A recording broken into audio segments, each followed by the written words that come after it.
Hi, my name is Zakir Naji, Hi, my name is Kimani Balthazar.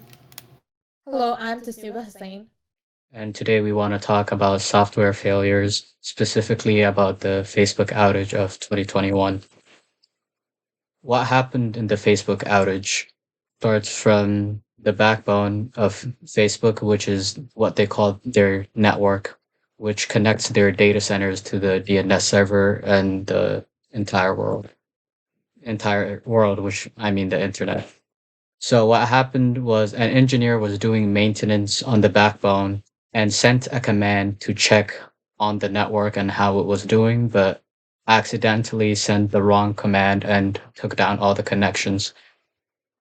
When the backbone and the DNS servers cut connections, the connection, which you can see here is called BGP, kept telling the DNS server that the connection to the Facebook network was not safe. So the DNS servers refused all connection requests from the Facebook network, which led to Facebook to go physically reset their data centers, which they had to do in a California data center, which was the closest one they found. But after all of this, it had already been 14 hours and the damage was already done. This matters because businesses and other organizations were losing a lot of money, sales and income. Facebook itself is rumored to have lost around $90 million. Charitable organizations and relief lost the ability to raise awareness and collect donations, and individuals were not able to do their projects that they relied on Facebook to do and make plans like events, conventions, and stuff like that. This is a map showing where and how bad the Facebook outage hit. You can see Turkey is particularly red, and that's because it was the hardest hit country. We're going to talk about how the ACM Code of Ethics could have helped in this situation. Here, I'm going to talk about the general principles, and then they're going to talk about professional responsibilities and leadership responsibilities.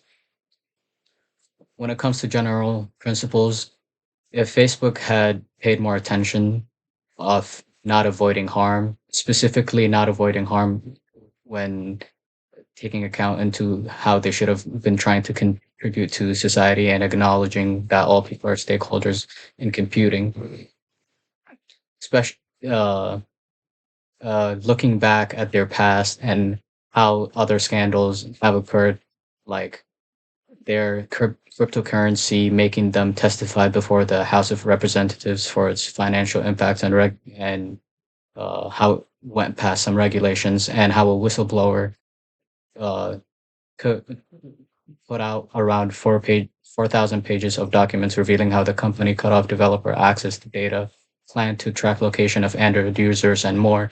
It's not a surprise that they sacrifice safety and security of their users. In this specific scenario, stuff like the command, which should not have, which it makes no sense why the command to check for the link capacity and to be able to completely shut down the whole network to be so similar so that an engineer could mistake what the two are. The second thing, the second most glaring thing is how it took so long for the engineers to access the data, which is rumored to be because Facebook doesn't have anyone down there checking on their data centers regularly. So going past the security and finding the right people to be able to access the data centers took a long time. Furthermore, on the professional responsibility side, Facebook should have built proper communication. The main cause of the Facebook outage is lack of clear communication about the risk associated with maintenance procedures.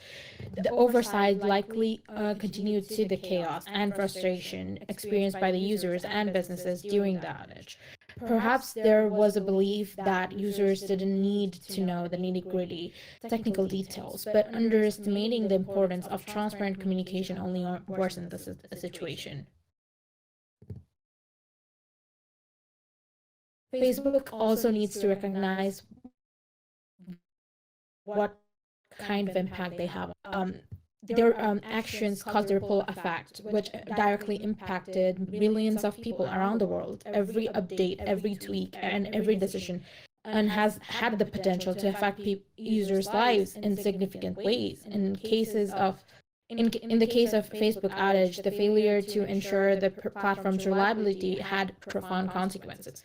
Communication channels were disrupted, access to vital information were blocked, and business relying on the platform for marketing suffered economic losses. Despite the forcible impact of the system failures on people's lives, it seems that the parties involved didn't fully grasp the magnitude of their responsibility.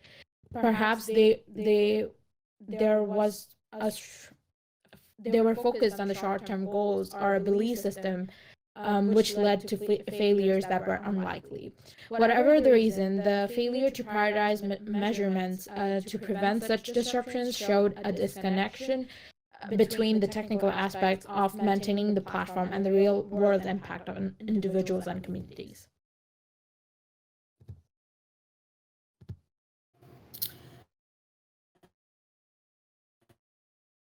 Regarding professional, especially when acting as a leader, should articulate, encourage acceptance of, and evaluate fulfillment of social responsibilities by members of the organization or group. And Facebook failed to do so by, first of all, they did not put their customers first. Their customers should have been in the loop, especially because of how long Facebook was out and how big and impactful the outage was. Facebook was down for almost 14 hours, and customers and businesses associated with Facebook were completely clueless of what was going on, and they failed to uphold this professional leadership responsibility because they could have simply just let their customers know and let the businesses associated with Facebook know what was going on to help the problem. And they also failed to make sure that their And in conclusion, if the design for the safeguards and backbone network had stricter security, the command wouldn't have been released in the first place. And if higher standards were held, the command for taking down all connections wouldn't be so similar to the one for checking on the network's health. And thank you. Thank you. Thank you.